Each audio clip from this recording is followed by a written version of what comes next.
Hello, you wonderful people, and welcome to another episode of Super-Fanta-Fi. This being a show we talk about TV shows of the supernatural, fantasy, and or science fictional genre. For today's episode, I'm going to talk about the season finale of The Silent Sea. A great season finale. A lot of really interesting things went down in this episode, so let's break it down. First and foremost, this is just purely a cap-off, and I like that it is kind of a full circle thing, because we never get to see what is the initial actual incident. It's kind of like The Walking Dead of just and you're just in the middle of it, in the sense of we see people are running, the doors are closing, and it's like, oh, emergency, and so people are trying to run, but we see like the water is already leaking out in like certain places, so it's like, right, it's already starts spreading, but then we find out there are people there who aren't there to rescue them, but to basically shut it down, because it's like, right, can't take the chance that anyone from this facility leaves, comes back to Earth, for one, to blab their mouth, but also two, can't take the chance they might already be infected, and that's the thing of like, you're going through all the trouble now to retrieve it and stuff like that, but I guess it's like you have less people to be concerned about. It's just like, right, just make sure it doesn't spill and everything, and doesn't come out, so it's not...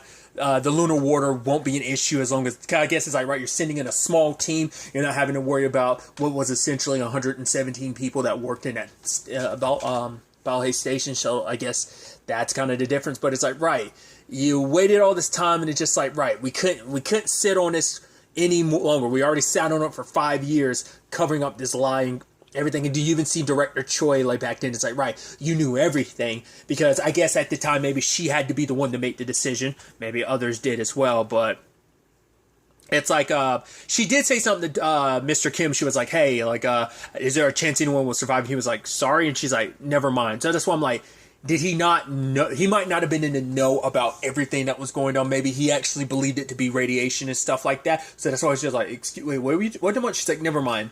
Because he's like, right, once we get more updates, I'll tell you. Because I guess maybe, I don't know if that's implying he's supposed to, because him saying sorry, like, wait, what? Like, it seemed like he didn't know what was really going down, so.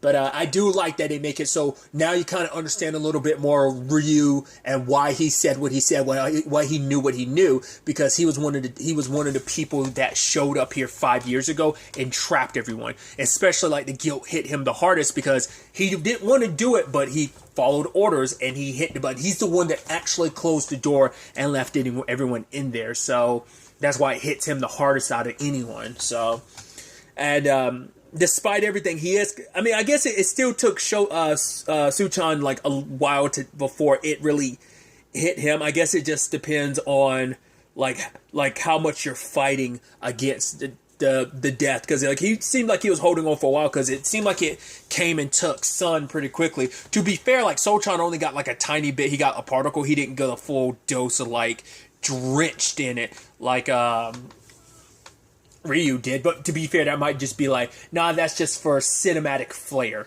you know? But yeah, it's like, we have Jian, we see her hand, and you see the marks on her hand, and like, yeah, like, she's infected, and it's spreading, and now the conversation is like, okay, so now they have more context. And Jian answers the question I had last episode. I was like, is this a cloning thing? Because they didn't use the C word, and they used the C word this episode. I was like, oh, so, right. So Luna is, in fact, a clone, especially how they go from Luna. That's why I was like, I was like, that's interesting. Like, that's a, once again, we just, like, slightly touch on that. But cloning is, like, a big no-no. A lot of futuristic stuff doesn't, like, sign off on cloning. Is kind of seen as, like, very, very bad. So that should come as no surprise. But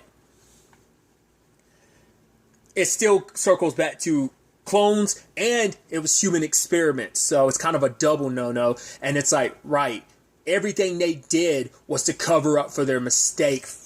They knew exactly what happened, they're responsible for all this, and they did what they did to cover this up. And even Chief Gong is like, right, but if you tell secrets, you're likely to, like, suffer ramifications, but, like, Hong is like, they can't just get away with what they've done. Like, even kind of referencing Sochan, like, it's like, what happened to him, it has to be, because he was the first victim of this, it's like, it has to be known what actually happened to you. We can't just, like, let that not be known. And even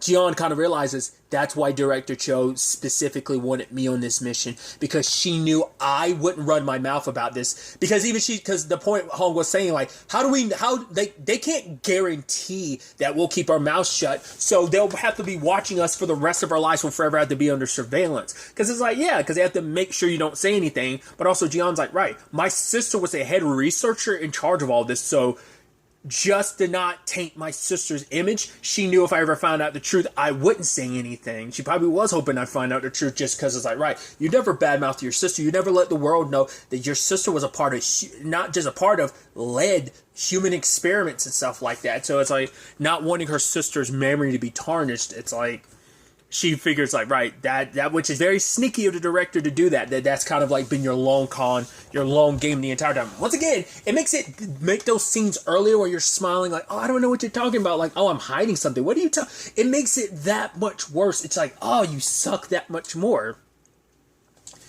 So obviously Captain Han shows up and it's like, right, Ryu, I found him, but kind of like, don't worry about it. It's already like he got drenched, so he's kind of done. But sadly, Gion's, symptoms start kicking on. And it's like, once again, that starfish thing, which I'm like, I still don't get that. But I do like that effect of like, right, your vision starts becoming like it's like your eyes start drowning in water too, because like everything gets drowned out in that color and stuff. And so she tries to lock herself away so she doesn't infect him. And it's like, I was like, wow, are they really about to kill Gion off right now? I was like, they can't. I was like, especially because when she, like, everything's blue, but when she looks down at her hand, notice her bite mark from Luna is still, like, bright red. So I'm like, okay. It's like, but then she starts drowning in the water, and I'm like, maybe not. I was like, is she going to start fighting back? Like, what's going to go on here? But then luckily she wakes up, and she's beside Dr. Hong, and Dr. Hong's like, well, you're back. And she's like, how am I? It's like, well, I'm thinking that basically when she bit you, some of her, like, genes, like, got put inside of you, and so basically it's not like I don't think she has the same immunity that Luna does, but at the very least in this particular instance, maybe the genes were still fresh enough in her system that from the bite that it was able to fight off whatever water.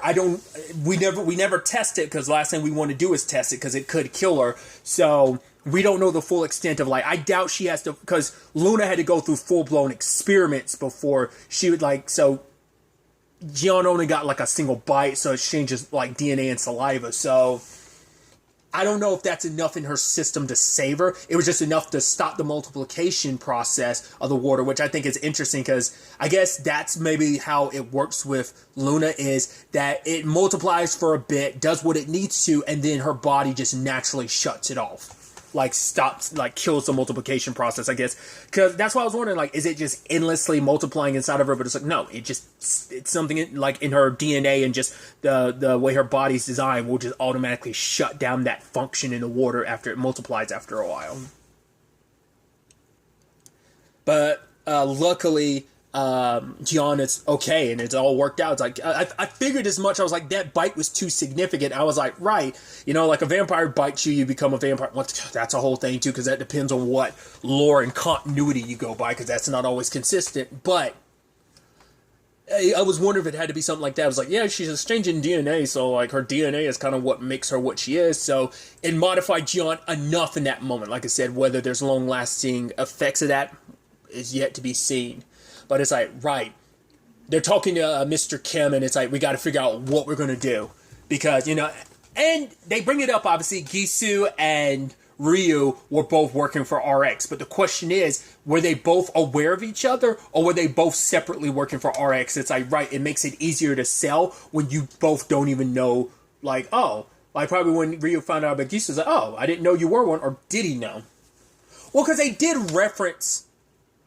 Was that Chief Gong he was talking to, or was that Ryu? Because I think Captain Han said at one point in time, like, oh, did you know Gisu or something like that? And he was like, no, he was talking to Chief Gong about Ryu. Never mind. That's why I was confusing that with a different scene.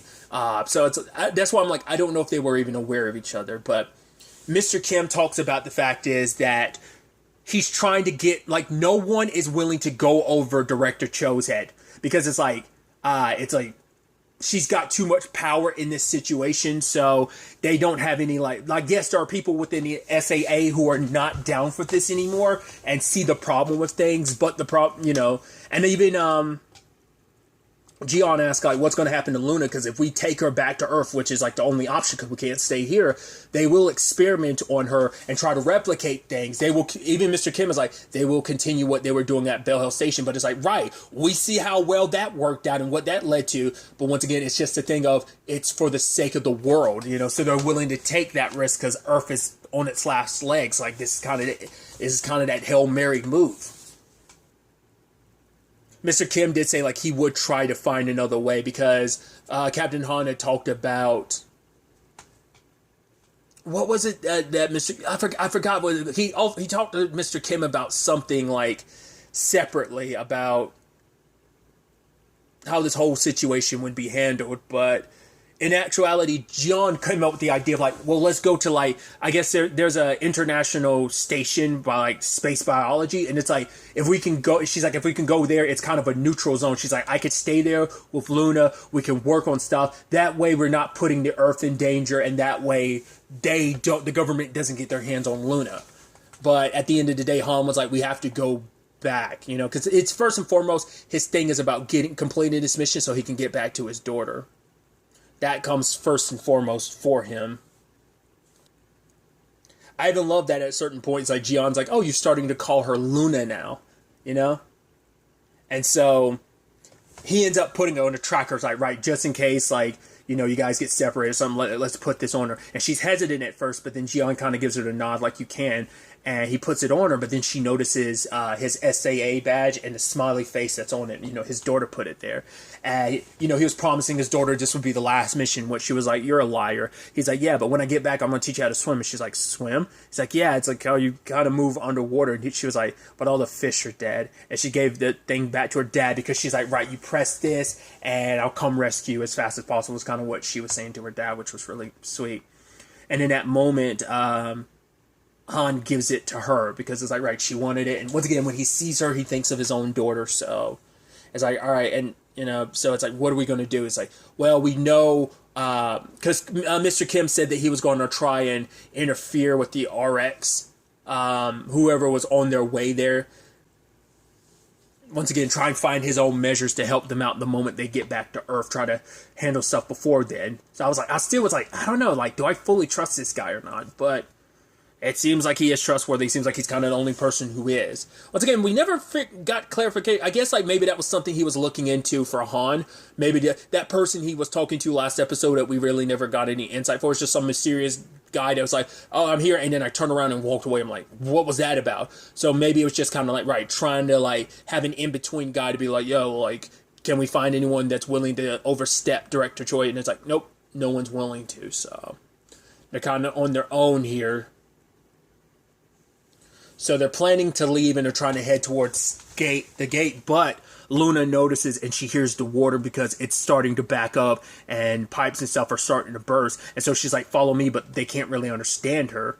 And so the water bursts through and it's like, all right, it's a crazy thing of like, well, under normal circumstances, it's still something to worry about because you would normally drown, but this is even deadlier water. So we got to run.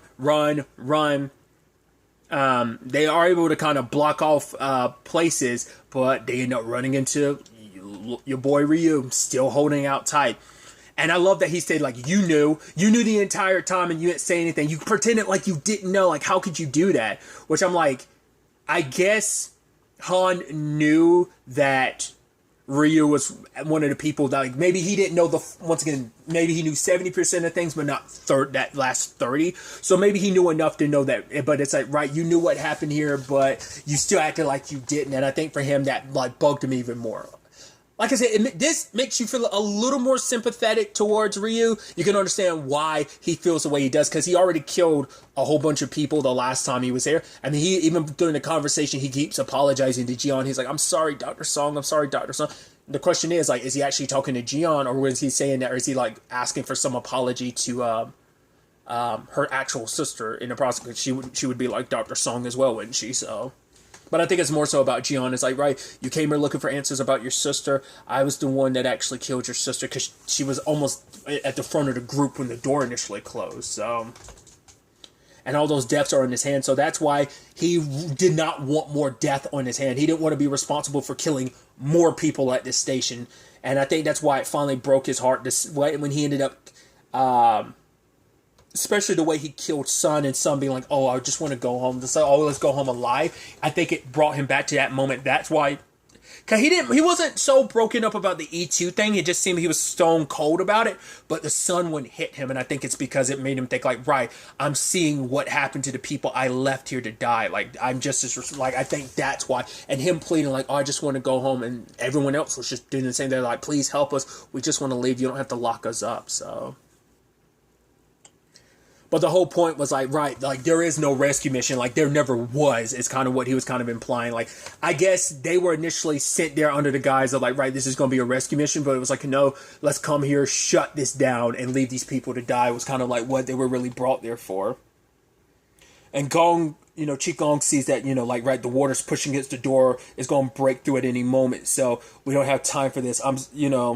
Because Captain Han wasn't going to pull the trigger on Ryu because it's just like there was already enough death. Gong ends up putting him down, but in the process he gets shot. But he's like, right, I won't last long, so we got to make a move. So Hong closes the door and they all keep moving forward. Sadly, no matter how much, Han was like, come on, hang on, you can do it. Just hang on, we're almost there.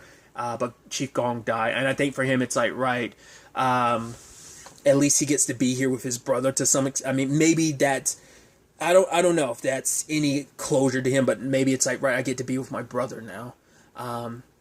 Because he would have had to go back to Earth and never say anything about what happened to his brother. So it's like, now he's kind of removed from that, like, forced to be in that situation. So, I don't know, like, trying to find any silver lining to it. I was like, damn, that sucks. It's like, damn, we dwindling numbers now. They left Ryu's body behind because he finally died from the water. Because it's crazy to look at that combination of like he was spitting out blood, but then it's like turns into like reddish water coming out of his mouth. It's like, yep, it finally pushed him over the edge and killed him. But at the same time, Han is trying to like activate like the depressurization, but it won't work. So he ends up going on the outside and doing it, which like, and I love that despite their the odds that they were against each other so much, not really trusting each other in the beginning. But to this point, John's like, no, you said you were going to come back for this complete this mission for your daughter. So you said we go together. So don't do this. We'll find another way. And that's what I'm saying, like, because there's no guarantee that even if Jian was the one to do it, like she wouldn't be able to survive, like. Because they couldn't necessarily... It's the effed up thing of, like, it's not like they could leave it to Luna to do it. Like, I mean, I'd assume she'd be able to survive, but that's usually the small quantities of lunar water. Like, that much might even be too much for her to handle. I don't know. We don't know the full... Once again, this full extent of what Luna would be able to take, as well as, like, how much Jian could take, if she could even take any more of the lunar water at this point. But, Captain Han is willing to make that sacrifice. He was like, whatever happens, wherever Luna goes, like, please just stay by her side. And, just seeing that tear roll, because it's just like, right, there's already been so much death. We've already lost so many people. I've lost my sister. Like, despite our differences, you were a good person. I want to make sure you're able to get back to that one person that's waiting for you, your daughter. And so he sacrifices himself, and the door is open for them to leave, but at that time, Luna's already left. I'm like, wait, what? And especially when they go out, she's got not her helmet or gloves on. I'm like, wait, what is she doing? I mean, she doesn't understand. But as they're making their escape, luckily, the water breaks through, but luckily it touches the atmosphere of the moon and just immediately freezes. So that saved them in that moment. But then obviously you see Jian freaking out like, Luna, where's Luna? Luna. And then they see some footprints and they find Luna standing out. I'm like, wow. That's why I'm like, so maybe you can take a lot more of the lunar water, because it's like, wait, you need, like, how far, like, advanced are you? Because once again, the whole thing wasn't just about the experiments. It's also like she has adapted as well. So I'm like, has she previously been outside before? I wouldn't think so, but I guess just the biology inside of her, because once again, that's why I'm like, maybe the lunar water never stops. And so it never completely ceases. It's just adding more to her system, because there's still enough in her system, I guess, from the last time when, Jian healed her, but like I'm wondering, like I don't know. There's still a lot to like. is that just the experiments from the lunar water, or did it just like further adaptation from like adapting to the lunar water even more, just completely changed their biology? I don't know. I mean, we're also talking about the girl that heals from bullet wounds because of getting injected with more water. But then she goes over and she sees him. At first I was like, oh, is that Mr. Huang's body? But it's like, no, it's Han. And I'm like, wait, you're alive? I was like, yeah, you survived. But then I'm like, wait, his helmet's flickering, and she's like handing him like the thing back, and he sees it, and a tear rolls down his face. But then the next thing we see is his helmet goes dark, and I'm like, wait, did you make him survive just to kill him in front of us? Because it's like, oh, maybe he's still alive, because he would have gotten stuck in there and frozen. So luckily his suit protected him from the water, so he's not infected, but it probably his suit was exposed, and so he didn't. I don't know if that's supposed to be just indicative of like, I don't know, that's vague enough to be like, he's actually alive, because she's holding it out, but then she pulls her hand back, so I don't know if that's supposed to be like, oh, he died, or that just supposed to be, no, he's just knocked out for now. So like, I don't know, like, that felt like a little clearer, like, it going dim like that seemed like, is that them saying he died? Because like, but why would you go through the trouble of making it seem like he survived just to kill him? I don't know. But we do see a ship arrive in time, and all it says is like, right, the survivors have been picked up, the water's intact, we're going to be on our way back, essentially. So, what happens next? We don't know. That's where things end. At the time of me recording this, which is December 31st, recording this particular episode, there is no information out about whether or not there is a second season in, what's the, if there's going to be a renewal, essentially. I took a roundabout way to say that. To be fair, the show has been out for what it came out the 24th, so it's been out like a little over a week at this point in time. So I don't expect news immediately under certain circumstances when it comes to Netflix stuff. So we'll still be probably waiting a little while before we get any official announcement or anything, or whether or not it's getting a second season. Because I talked about this before. I didn't know, like, this could be a show that is a one and done. It definitely doesn't seem like it is, but I could also see this being a thing of, this is the story and this is all you're going to get. But it definitely feels like there's still so much more to go into, because it's like, right, what about Jian? What about Dr. Hong? What about Luna? What about Captain Han? Is that a confirmed death, or is he still alive? If they do come back to Earth, can they save Earth? Like, what do they do about the Luna thing? Like, do they do what Jian wanted to do and go to the ISB place to kind of work on figuring things out without getting the government involved? I mean, there's still the RX situation. I mean, granted, that lab is destroyed. There's no getting in there, getting around that. The only survivable samples are the ones that they have, and the fact is people are going to want that. The Korean government in particular is going to want that. Luckily, they have Mr. Kim on their side, so he's probably rearranging some stuff, trying to make some moves, some power plays on Earth, but will he be able to kind of get around Director Choi? We'll have to wait and see. Because I was almost wondering whether or not Jian was going to set herself up to be like, well, since I survived it, they can experiment on me and we'll try and hide Luna. But to be fair, once again, we don't know if like her situation is just temporary, or like now that she survived it once, she might not be able to survive it again. Once again, we still don't know the limitations of even, if Jian, let alone Luna. But I'd love to see what a second season would do, kind of expanding upon this more. Once again, this is the end of the Lunar War. Not unless there's some other places that just get it in its raw, not capsulized form somewhere on the moon.